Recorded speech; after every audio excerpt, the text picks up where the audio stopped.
Welcome to another edition of Fridays with Sandy Kreisberg in Boston. And we have Nick. Hi, everybody. I got a different back. John has all those books, and as you can tell, I'm a blank slate. And we have Nick in Washington. Nick is a really interesting candidate. He's a U.S. Army Reserve officer who is a business analyst at McKinsey. He graduated from Harvard. Now get a load of these stats: 3.98 GPA and a 770 GMAT. I'm genuflecting right here, Nick. Okay? And to boot, internships at Evercore, Apollo, and the Treasury Department. Can a resume and an application get any better than that, Sandy? It's a very powerful. Yeah. He could be yes, he could. He could not be a white male. That's how. I'm just assuming there, but that's right. One way. Other than that, it's very powerful. The Army stuff, the McKinsey stuff is very powerful. And Nick was interviewed at Harvard Business School a week or so ago. Yeah. Well, what did you think of the interview? I thought it was like speed dating. 30 questions in 30 minutes. That's how I described it. Really? Yeah. Pretty fast paced and intense, but it was great. What did they ask? They asked a lot about, like you said, I've seen in your videos about the transitions between jobs, how I switched from finance to consulting, why I chose to join the Army in the first place, stuff like that. Yeah, good. So it was a standard HBS interview. Sounds like it went well. Okay, so I think after the Harvard interview, let's just get to the odds at Harvard. Post-interview odds are, boy, that's an interesting question. John, do you know that? It's pretty much 50-50. It's more like, 60-40. So that's the index. And there's a little bit of weight from your resume. You know, everyone doesn't start the interview equal, but the interview is a great equalizer. So I think your chances at Harvard are, pretty good. Given that you've been interviewed, you seem like a well-spoken, well-presented guy, and you've got these residual, very high stats that, anybody would be impressed with. At Stanford, it's a different story for white guys. Stanford is capable of swooning over high stats. They particularly go for high GMATs, even though they'll deny it. But so they may swoon a bit over the high stats. But then it becomes a question for white guys of what's the X factor? Nick, what do you think is driving you into Stanford? Yeah, I'd say a few things. Number one, I think the combination of being in consulting and the military before joining is one factor. Another factor would be I started a Special Olympics tennis program when I was in high school. That program's continued to this day. At McKinsey, I've been involved in social sector work, from helping veterans have better outcomes from mental health illnesses to helping solve the malaria, better distribute malaria drugs to African countries. So okay, good. I'm impressed by all that, and that's a thing where you've got 1, 2, 3, 4, and they add up to something. Is any one of those things like super special, like it didn't exist before you and now it's a big deal, or you got your Presidential Freedom Medal, or you know what I'm talking about? Yeah. I'd say the one thing about the Maryland Special Olympics tennis that I was involved in is they didn't have a winter tennis training program before, and I actually founded that. So it started, and then they trained for their April games, and it now has about 80 members and has expanded to include disabled veterans as well. Okay, yeah, that is a little special, and then you've got a lot of other things that are special. So all those might add up to the X factor you need at Stanford. Ring in the X factor bell at Stanford.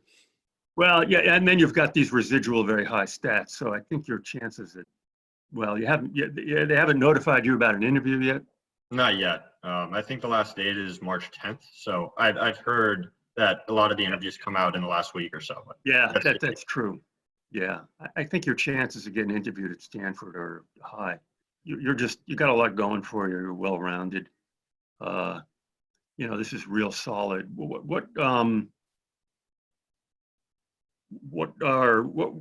were the were there any oddball questions at Harvard in the interview? Did you interview on campus? Yeah, I interviewed on campus. So there were 2 interviewers in the room. I think the oddball questions came up when you started talking more in depth about your experience. For example, I worked at the Treasury, and at that time there was a low interest rate environment. So they asked me how that environment today, I thought the environment today was similar to that environment and how it's impacting investment decisions, which was kind of, Wow. I guess it was stuff, just they more delve deeper on your resume and certain projects you had in your resume. Yeah, I mean, that's a good one. I give them a lot of credit. They know more about interest rates than I do. Good for them. So Nick, why do you want an MBA to begin with? Yeah, I thought I went into consulting primarily because I wanted to explore a lot of different options. And now I'm really interested in the nonprofit space, given my work in the social sector at McKinsey. So I thought once I found what I wanted to do, I should use the MBA to pivot to management and to use the skills I gained at McKinsey in the nonprofit sector. Okay, maybe you could help out our military cohort here.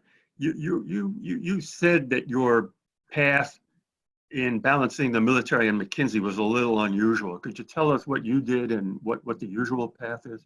Yeah, so there are 3 separate ways to become an officer in the Army, or I think any branch. The first way is through a service academy, the Navy, the Army, West Point. The second way is through an ROTC program, which they have on campus. Harvard has that at MIT. And the third way is where you go through basic combat training with the enlisted folks, and then officer candidate school. So you're in training for a year. Yeah, but what's the timetable?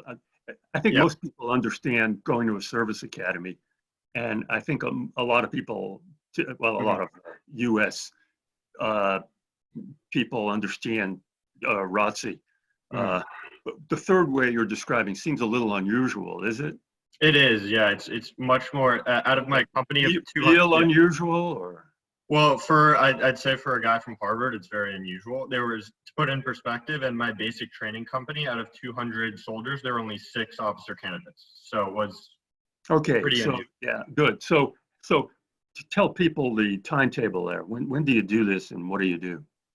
Yeah, so I started my training. Well, do you want my training or what I do now for my reserve unit? I guess those are 2 separate. No, I'm interested in the timetable of did you graduate and then join the military, or had you joined the military in some fashion at Harvard, or? Yeah. In other words, make it clear for someone who's maybe saying, I'd like to do that. Yeah, so I got my offer from McKinsey, and then I wrote them a memo saying I wanted to join the Army, and how you have to go to a recruiter and you sign up for officer candidates. Okay, you're fading out here. Either connection is fading, or you got to get closer to the mic. Yeah, sorry.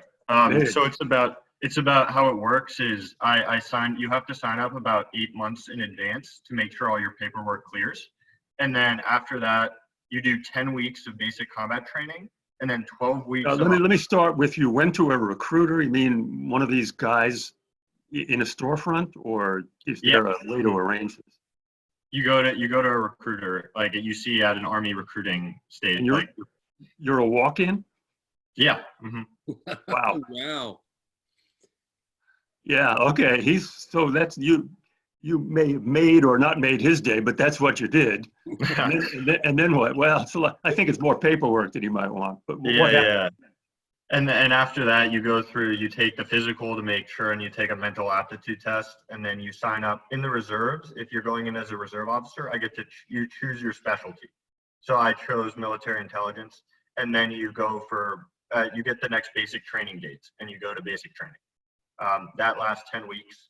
After that's finished, you go to 12 weeks of officer candidate school.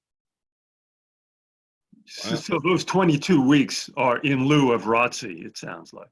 Yes, that's correct. Yeah. Yeah. Okay, that's real interesting.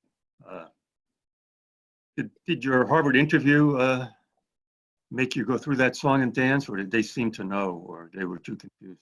I don't think they really didn't know much about the military, to be honest. So I Yeah, had to explain it to them. But, Well, that reinforces Sandy's view.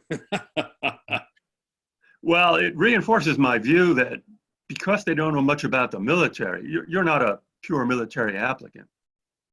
For pure military applicants, the admissions committee does not know that much about the military. So the consequence of that is frequently I hate to say it, but your GPA and your GMAT get a little weighted more.